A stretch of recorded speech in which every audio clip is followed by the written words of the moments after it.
The Eagle and Child, Episode 17. Mere Christianity, Book 3, Chapter 5, Sexual Morality.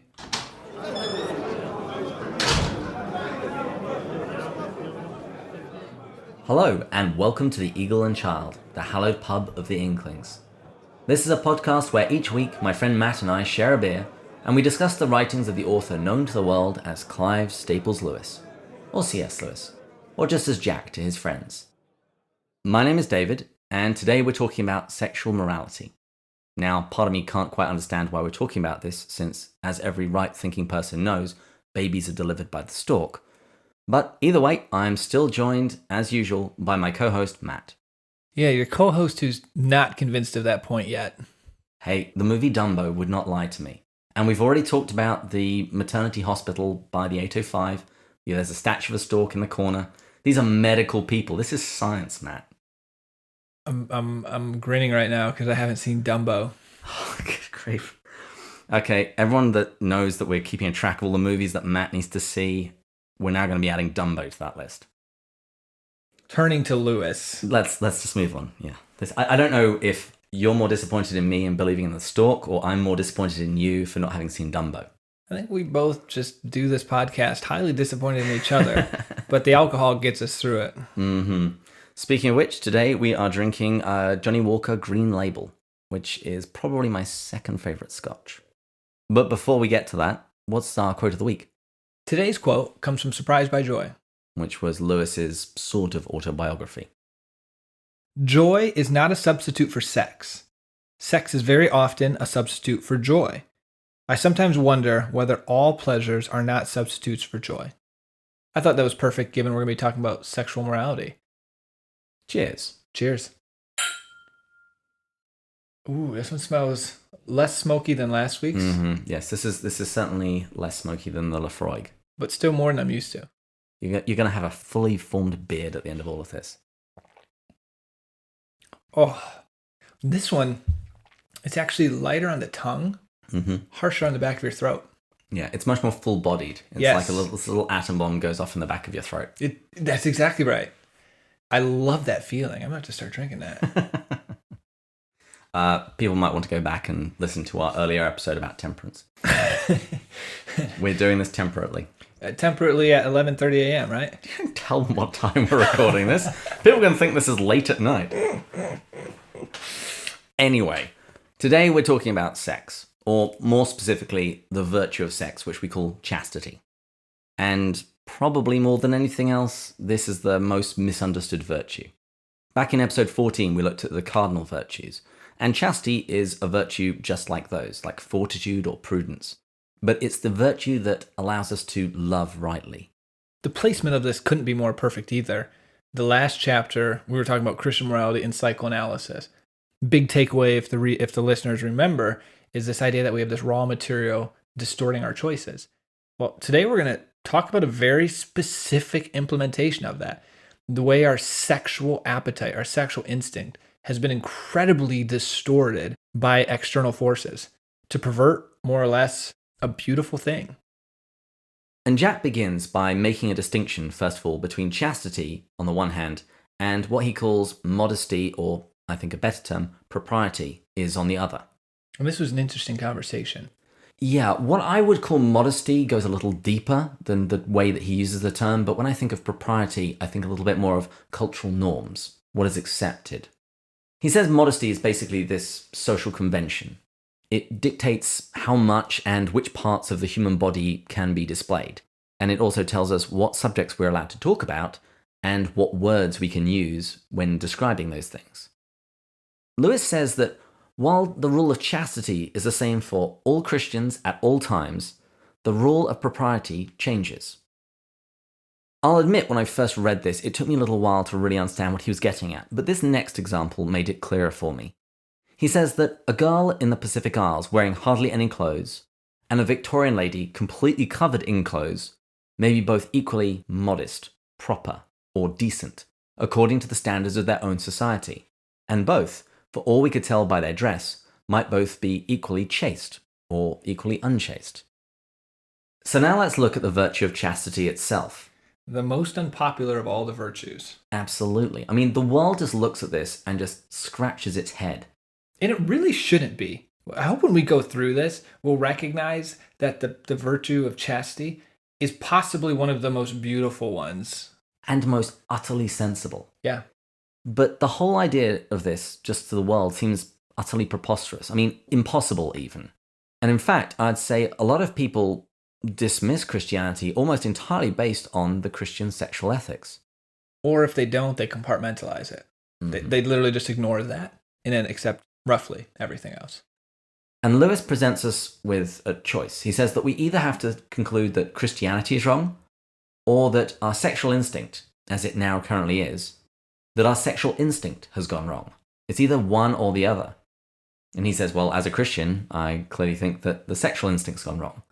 But he says that's not the only reason that he thinks it's gone wrong. Jack appeals to pure reason, and he explains that the sex instinct must, by necessity, be moderated. He said that if a young man indulged his sexual passion whenever he felt inclined, and if each of those acts produced a baby, then in no time he would end up populating an entire village. We must recognize that this sexual appetite is a ludicrous and preposterous excess of its function. Lewis gives the example of someone might eat too much food. They might, say, eat enough food for 2 people, but not 10 or 20. Yeah. Whereas the sexual instinct, as he says, is just at the other end of the spectrum. The analogy he uses to explain all of this, that's brilliant, is comparing it to food. He starts by looking at the sex instinct and the eating instinct. And notice that the eating instinct, it's to nourish us. It's not to overindulge in it. And the sex instinct is for biological purposes for children, which I'm going to go way back to the introduction. Remember when we talked about the issue of contraceptives? It was right here where I thought he might be in line with that, because he says sex is for the biological purpose of sex is for procreation. It's not to say that it can be purely reduced to that. Yes. But if you're looking for its ultimate purpose, Yeah. babies are a very obvious consequence of it. As he's connecting this to the eating instinct, he uses an example of a striptease that I thought was a really unique way to hit this point home, but it's so absurd, it does the job very well. He says, you can get a large audience together for a striptease act, that is, to watch a girl undress on the stage. Now suppose you came to a country where you could fill a theater by simply bringing a covered plate onto the stage, and then slowly lifting the cover so as to let everyone see, just before the lights went out, that it contained a mutton chop or a bit of bacon. Would you not think that in that country something had gone wrong with the appetite of food? It is an absurd image. It is. But then when you take a step back and you think about it, it's what we're doing. Yeah. I mean, now strip clubs are something very normalized. I particularly remember when I first moved to San Diego, I remember being stunned at the number of strip clubs that I walked past. And I've worked at companies where it wasn't unusual for the Friday or Saturday night, it would be concluded with a trip to the so-called gentleman's club, which, as a sidebar, is the most insane name for these establishments. There's nothing gentlemanly about it. Yeah, there's not an awful lot of gentlemanly behavior going on there. It's like, No. Are you opening doors for ladies? I don't get it. Yeah. No, it's a place for sweaty, lonely men to feel sexually aroused by paying women to take off their clothes in front of them and pretend that they're into him. That is just as ridiculous as Lewis's example of the meat on the plate, or as I like to call it, the steak tease. Very clever, David. Thank you. The steak tease. It could be easy to think, if you're at this country and you're seeing this, man, these people must be really starved. Mm-hmm. That would be one possible explanation for this. In response to this, Jack says, okay, let's see if this is true. We need to test this hypothesis. So in the case of the steak tease, we need to look around and see, is there an absence of food in the country? Is it starvation that is causing people to be titillated by a piece of bacon or a piece of steak on a plate? And if there is a profusion of food everywhere, then we can't say that it's due to starvation. So what about the striptease? This is what Lewis says. We should have to look for evidence that there is in fact more sexual abstinence in our age than in those ages when things like the striptease were unknown. But surely there is no such evidence. I wonder about that. And not whether, I think it is probably safe to say that we indulge it more than we ever have due to media and Hollywood. But I wonder to what degree. Because back then, maybe it just wasn't talked about as much, or it was hushed more. But surely that's the point. Pornography, strip clubs, this is mainstream. This is normal. Yeah. I'm using normal in very big air quotes there. Yeah. You can get it on command, more or less. And he makes the point that contraceptives have made sexual indulgence far less costly, both within marriage and outside. And public opinion is less hostile to illicit unions and even to perversion than it has been since pagan times. I think it's safe to conclude from all of this that our sexual desire, our sexual practice is not from deprivation. No. Can we look around the country and see that there is a complete absence of sex and sexual titillation? Particularly in America, there is not an absence of that. It is everywhere, in TV, books, and movies, on billboards by the side of the road. And Lewis points out, starving men may think much about food, but so do gluttons.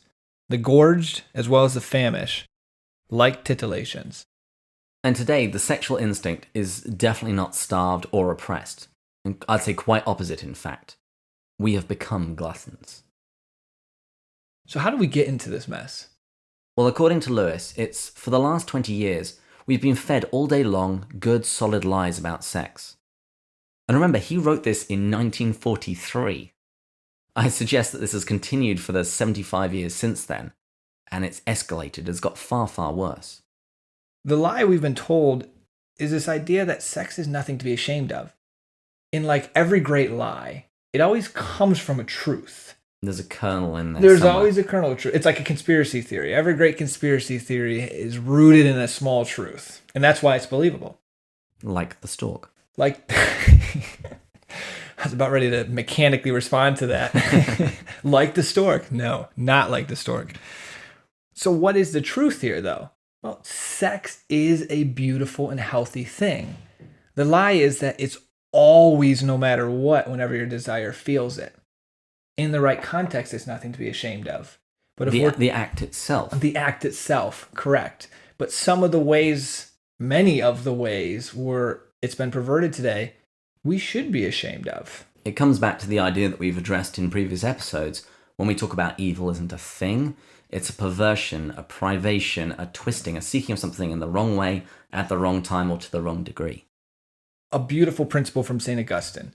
Everything we do is just a disordered love. Anytime you see someone doing something wrong, they're striving for a good, just in the wrong way.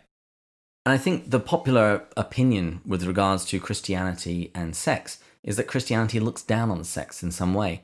But Lewis says that no, this is ridiculous. Christianity is one of the great religions which thoroughly approves of the body.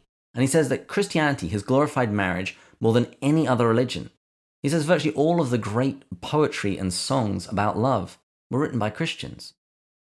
As you're saying that, I'm thinking of doing a C.S. Lewis thing here and giving an analogy. It'd be like saying a parent who disciplines their child so that way they can be their fullest potential and reach their full beauty hates children.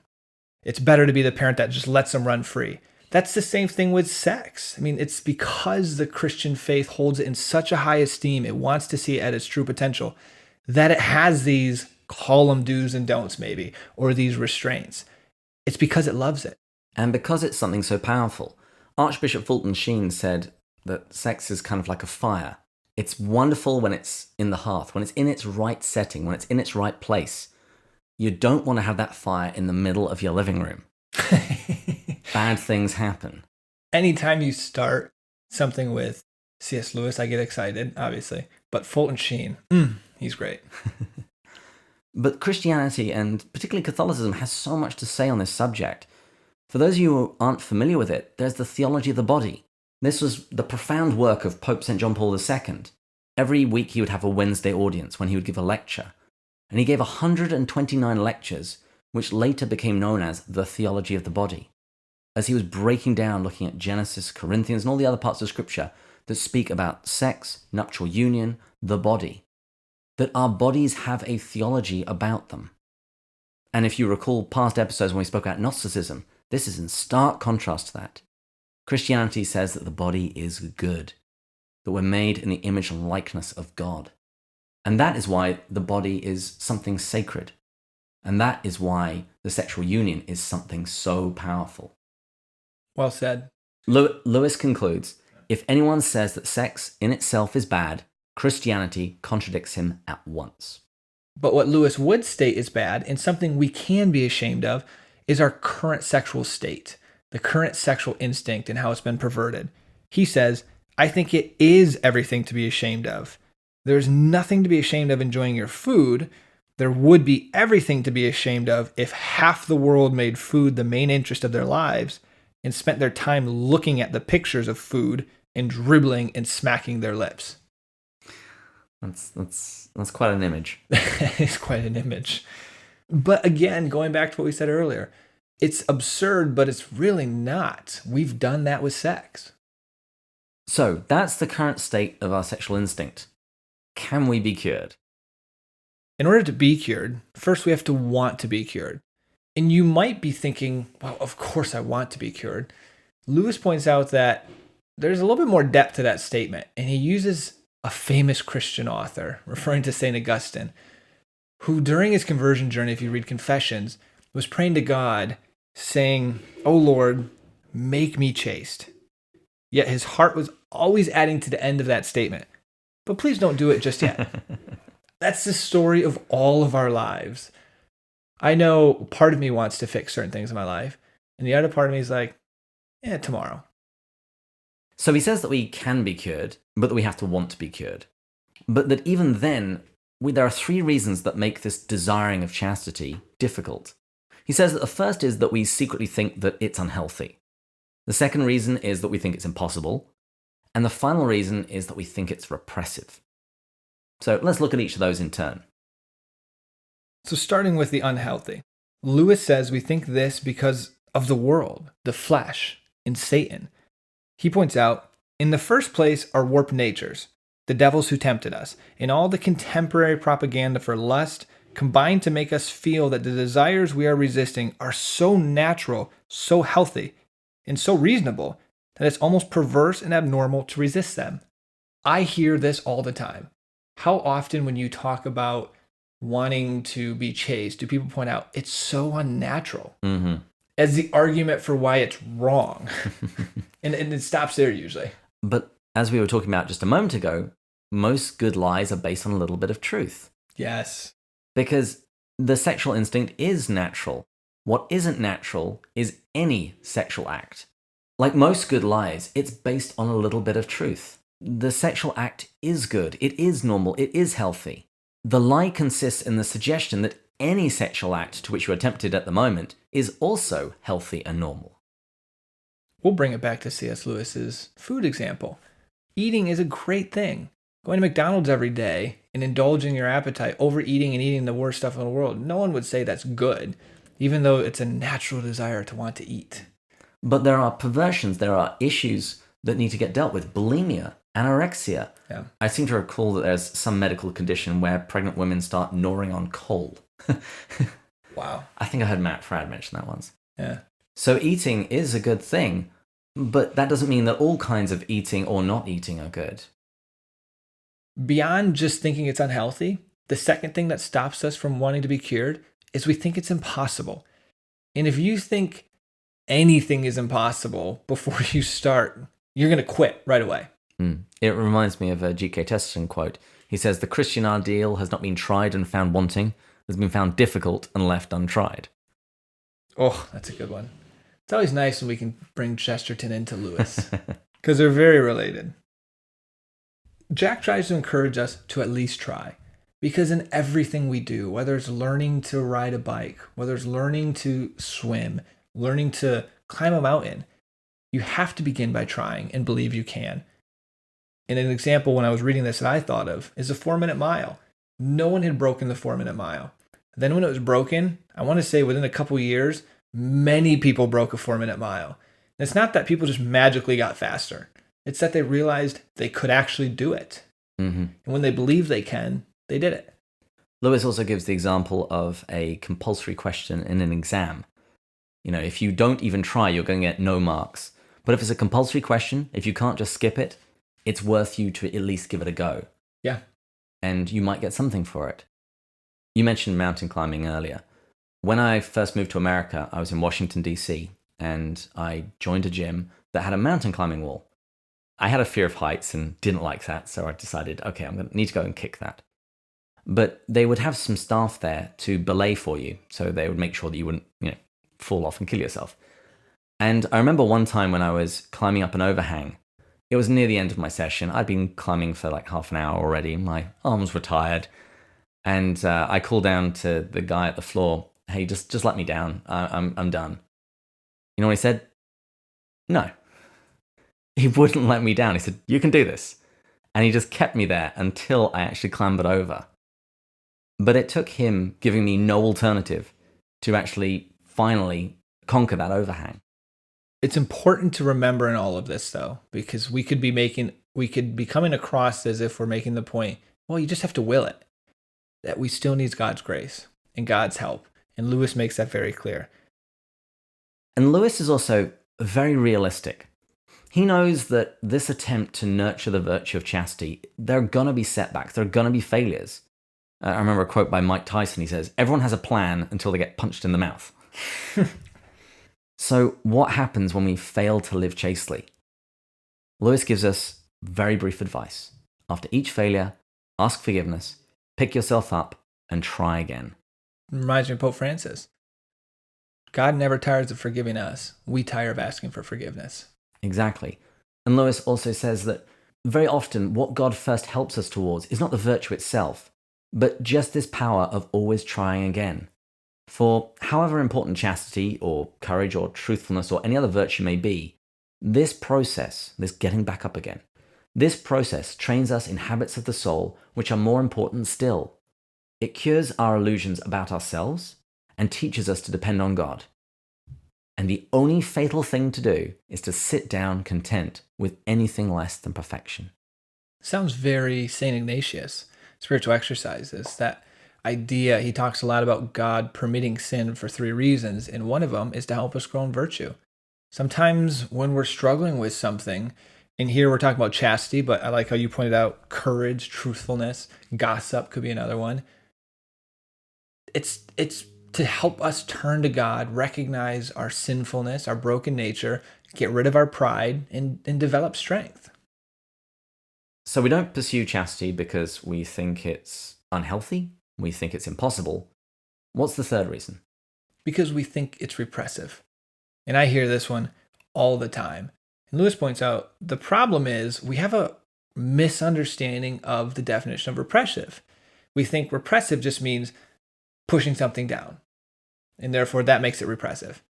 Well, no, that's not at all what we're talking about here. Repressive, true repression, is where you push something into the subconscious. And when it comes back, it's unrecognizable. And not sexual, typically. Exactly. When we're dealing with chastity, it's very conscious. And in fact, if you do it properly, you're more aware of it. Your knowledge increases of the beauty of it. And so it's as well as its perversions. Yes. He has this wonderful quotation. He says, those who are seriously attempting chastity are more conscious and soon know a great deal more about their own sexuality than anyone else. They come to know their desires as Wellington knew Napoleon, or as Sherlock Holmes knew Moriarty, or as a rat catcher knows rats, or as a plumber knows about leaky pipes. Pursuing chastity allows us to be mindful. And introspective, to see our impulses very clearly. Yes. He says that virtue, or even the attempt at virtue, brings light, brings clarity. Indulgence brings fog, confusion. This reminds me of something I always like to bring up. We've brought it up once or twice before, but it's the idea that I think it's an analogy I thought it was Lewis. I think you pointed out to me it's G.K. Chesterton, where you're on the top of a mountain and there's multi-1,000-foot drops, and a fence around it allows you to be freer. That's really the same idea here. Chastity is about putting a fence around the sexual desire so it reaches its full potential and its full beauty. So this has been a rather long episode, mainly because Lewis's content here has been fascinating and a lot of important topics needed to be discussed. But before we close out, there's a real danger that you might think that Christian morality centers on sex. But Jack says that's just not the case. The center of Christian morality is found elsewhere, and we're going to look at that in later chapters. Jack makes a statement that you might think that sexual morality, sexual sin, is the worst sin of it all. And unfortunately, if you meet Christians today, you might get that impression too. But he makes a pretty bold statement that the sins of the flesh are bad, but they are the least bad of all sins. All the worst pleasures are purely spiritual. Yeah, he says that within ourselves, competing with the human self, there is the animal self and the diabolical self. The animal self wants us to behave like an animal, but the diabolical self wants us to behave like a demon. And that one is far worse.